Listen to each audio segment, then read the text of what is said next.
धनत्रयोदशी धन्वंतरी स्तोत्र। दिवाळीच्या या 5 दिवसाच्या सणाची सुरुवात होते धनत्रयोदशीने। हा दिवस केवळ लक्ष्मीच्या पूजेसाठी नाही, तर त्या परमदेवतेच्या स्मरणासाठी आहे, जी आपल्याला दीर्घायुष्य आणि आरोग्य प्रदान करते।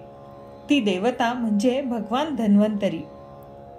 स्कंदपुराण, ब्रह्मपुराण आणि विष्णुपुराण यासारख्या ग्रंथांनुसार देवांनी आणि असुरांनी केलेल्या समुद्र मंथनातून कार्तिक महिन्याच्या कृष्ण पक्षाच्या त्रयोदश तिथीला हातात अमृताचा कलश घेऊन भगवान धन्वंतरी प्रकट झाले।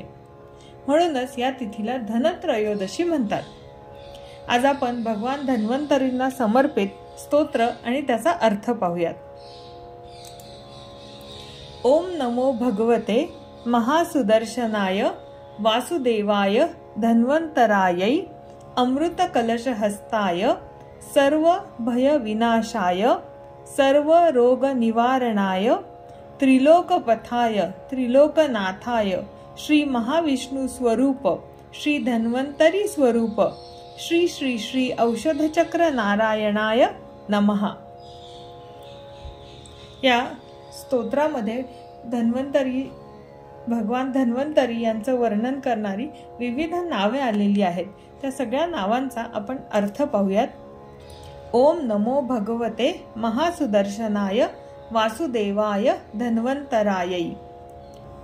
आपण धन्वंतरींना साष्टांग नमस्कार करतो, पण हे फक्त केवळ धन्वंतरी नाहीयेत, तर ते कोण आहेत त्यांचे वर्णन करण्यासाठी इथे 2 शब्द वापरलेले आहेत, महासुदर्शनाय आणि वासुदेवाय। तर महासुदर्शन म्हणजे काय, तर विष्णूच्या हातामधले जे सुदर्शन चक्र आहे ते सुदर्शन चक्र ह्या धन्वंतरींनी धारण केलेलं आहे।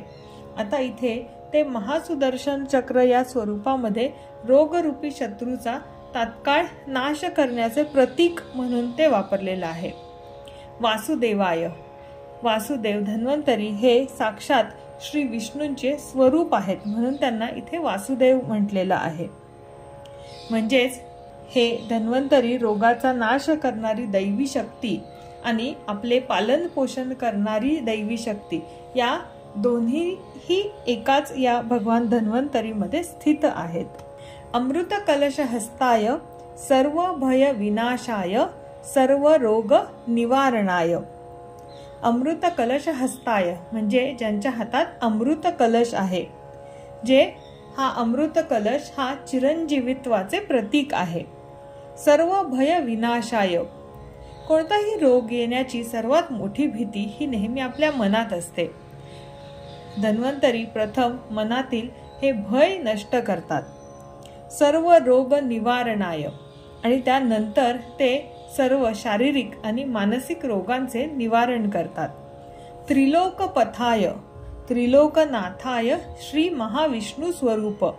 त्रिलोकपथाय म्हणजे जे तिन्ही लोकांचे मार्गदर्शक आहेत।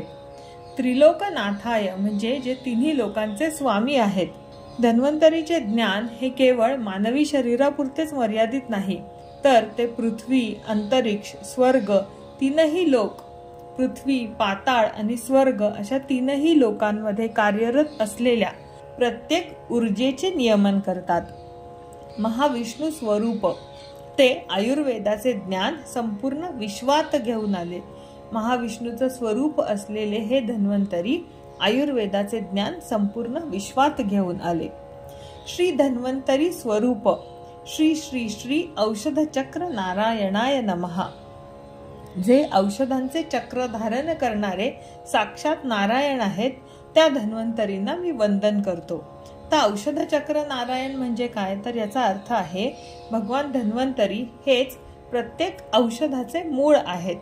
औषधी वनस्पतींमध्ये, उपचार पद्धतींमध्ये जी शक्ती आहे ती साक्षात धन्वंतरीचे स्वरूप आहे। हा मंत्र प्रत्येक उपचाराला एक दैवी अधिष्ठान प्रदान करतो अशी मान्यता आहे।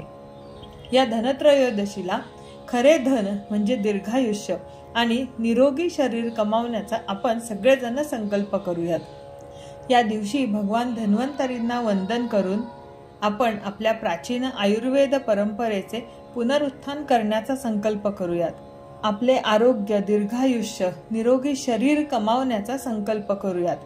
केवळ धन नाही तर मनाची आणि शरीराची शुद्धता मिळवण्यासाठी या स्तोत्राचे पठण करूयात. तुम्हाला पुन्हा एकदा धनत्रयोदशी आणि दीपावलीच्या आरोग्यमय, मंगलमय आणि खूप खूप शुभेच्छा.